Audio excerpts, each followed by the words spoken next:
Des trains de nuit et des liaisons intercités pourraient être supprimés. C'est ce que préconise un rapport d'élus et d'experts remis ce mardi au gouvernement.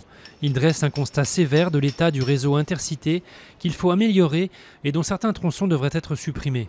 Quant aux trains de nuit, leur modèle économique n'est plus viable et les cars leur sont souvent préférés. Reconstitution à Paris de la mort de Clément Méric.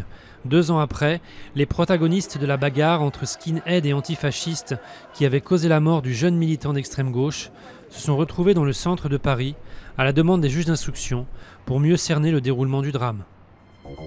Amazon assure qu'il va payer ses impôts en France. Le groupe américain a commencé à déclarer ses revenus au Royaume-Uni, en Allemagne, en Espagne, en Italie et va bientôt le faire dans l'Hexagone. Auparavant, il comptabilisait les ventes de tous ces pays au Luxembourg afin de payer moins d'impôts. Le Burkina Faso exhume la dépouille de Thomas Sankara. L'ex-président assassiné en 1987 lors d'un coup d'État avait été enterré alors à la sauvette. Il aurait été inhumé dans un cimetière de Ouagadougou, mais sa famille et ses nombreux partisans doutent que son corps s'y trouve réellement. La recherche de la vérité a été rendue possible par la chute en octobre dernier du président Compaoré. Son numéro a sauvé des centaines de migrants perdus en mer. Depuis un appel paniqué à l'été 2013, c'est elle que les Syriens abandonnés en Méditerranée joignent pour être secourus ensuite par les gardes-côtes italiens.